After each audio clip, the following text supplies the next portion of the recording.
That got a groan from a few of the others. We all loathed professional sports. I chimed in, the kiddos are really digging soccer. I was still a part-time teacher here, and we'd got enough kids now to put two semi-decent teams together. There was a field they played in that couldn't produce a garden to save its life, for some reason. Right on, you're doing a good job with the kids, by the way, one of the dads spoke up. I hear nothing but positive stuff from my kid. I nodded. I had a thought at that moment, then someone else spoke up.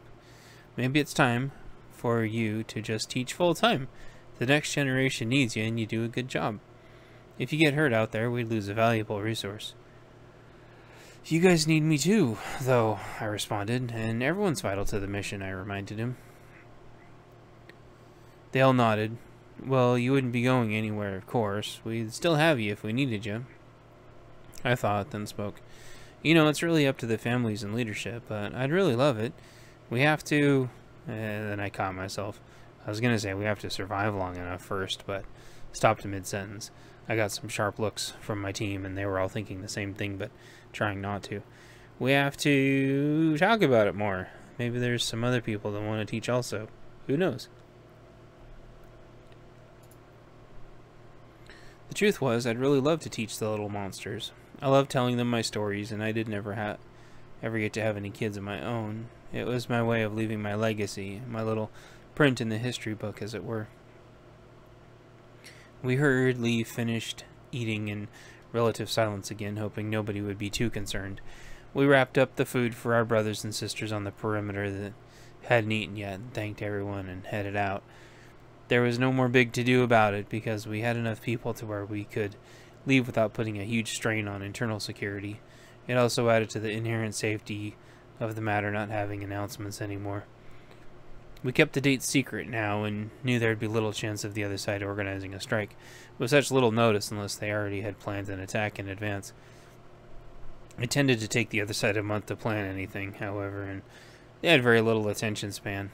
It also wasn't like they could stage really close to us, or we would hopefully know about it from our intel and recon.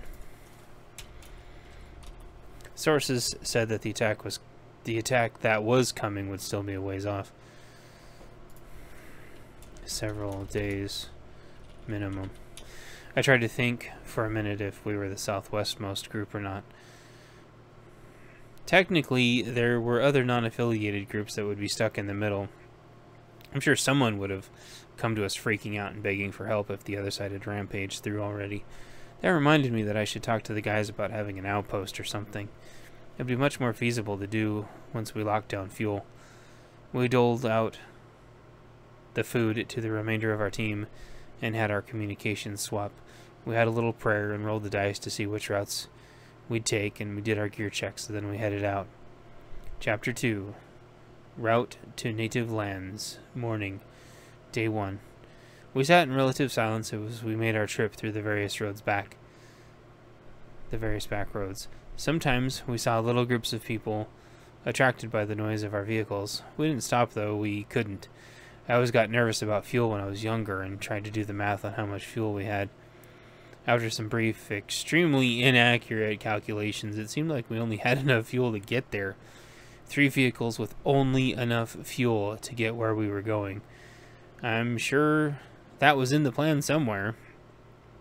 I imagine we were going to fuel up there or something. Keeping the fuel stabilized this long was a real pain. This was about the max the fuel could last before it was completely gelled into gunk. We putted along, and I thought about the time frame. The mission was going to take several days. We need to hold up for the night. There was a lot of intel we needed to gather still. I wonder how we knew about the fuel flowing through. I bet the local tribe must have figured it out somehow. Probably had to travel through their land at some point, and they were curious. I looked around in the truck for someone to talk to, but I didn't think anyone in the truck would want to talk about my speculations and wonderings. I looked down at my feet and saw my trusty pack and smiled. Felt a wave of vertigo and got a mechlizine to take and swallowed it with a slug of water. I held my SWAT AR with stock folded, comfortably pointing up and unsafe. I looked at it for a second. It was a first-generation SWAT AR, and I'd never had a single issue with it. In later reissues of the firearm, I'd heard of the quality going down and that model of rifle falling out of style because of the situation. They also had issues with their 320 model also, but then repaired them. My thought process was, it wasn't if you had problems, it's how you solved them. And my first gen SWAT rifle never had an issue, and the 320 issues were quickly resolved anyway and responsibility taken. I had complete and total confidence in them and almost forgot about my concealed pistol on my right side. A little shimmy in the car as a wind gust gently shoved our vehicle to the side pressed me into my sidearm on the rebound. That feeling was about as necessary as needing a seatbelt on as I could stand not having it, as I couldn't stand not having it. Feeling completely comfortable, I nestled my head and my helmet on the inside of the truck. It was an old bicycle helmet that I had from being a kid. We called helmets that weren't armored bump helmets because your head tended to bump around in vehicles going at high speeds. It also helped getting in and out of cars, which is when I always seemed to bump my head. My helmet had black and white American flags on both sides with a blue stripe down the middle. On the back was a "Don't Tread on Me" snake, but the head of a popular cartoon frog. The note under him reminded anyone that would look on the back of my helmet to not tread on memes. My friend called it the double trigger helmet because if anyone hated law enforcement, the flag would make them mad, and then if they hated the snake or the frog, it'd send them for a loop.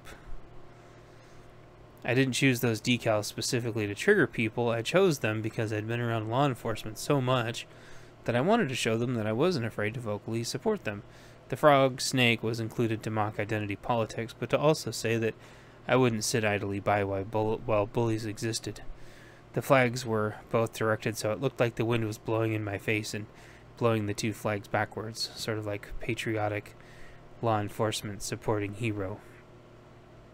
Besides my bicycle helmet, we all very nearly had full uniform military setups now for our gear and kit. We still looked like military contractors, obviously, but we were kitted out almost as good as you can get. I guess the only thing we didn't have was a team logo. We'd throw some designs around, but they weren't exactly rapid patchmakers anymore. With my head gently bumping against the inside of the vehicle, I stared out looking for potential threats in my sector's direction. At one point, I recall passing a derelict bank. It looked like it had been being used as an outpost or a trading post, being a little bit stronger than everything else. The banks had been an existing irony before the collapse. When once they'd been saving everyone's money, they ended up stealing it all. They didn't steal it all at once, of course. It was in fees and fines and nickels and dimes. The bank convinced customers and regulators that the customers deserved it for not following the rules. Rules that the banks could make and change at a moment's notice without telling everyone. I remember trying to explain to the bank for years that there was no way to get caught up on bills to meet the requirements when they kept feeing and finding my bank account down so bad. Their response was always the same. As a courtesy, we refunded you as much as we could. It was all lies, of course. They weren't refunding me anything.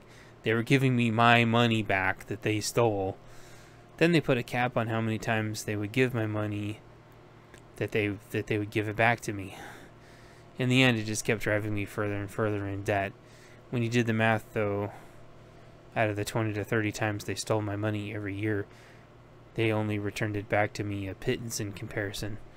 Their answer would be, well, we returned you X amount last year. You should be happy.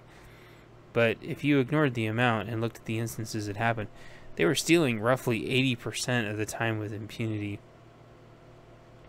I really missed my old bank. The bank that this new bank had basically hostily taken over. It was a state-specific bank, and it was awesome. This looked to be one of those banks. It looked abandoned now. Didn't look shot up or anything, so maybe they'd held on to it for a while, fortified it, and moved on, or maybe they only used it sparingly. It was almost as bad as when I finally had to go on unemployment. Had over 50 grand stored up, and they only allowed me to access about 10 grand of it. Out of that, they only let me draw a 20th of it at a time every few weeks. That was if the system didn't screw up entirely, leaving me with nothing. They also forced me to justify my worthiness of my own money. I had to drive to a different state and wait in an office with no parking for over an hour so they could check a few boxes, which sometimes they didn't even do unless you repeatedly prodded.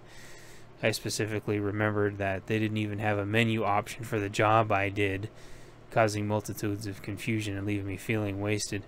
They audited me like clockwork, using their maximum allowed automated harassment options to justify their bloated and useless staff.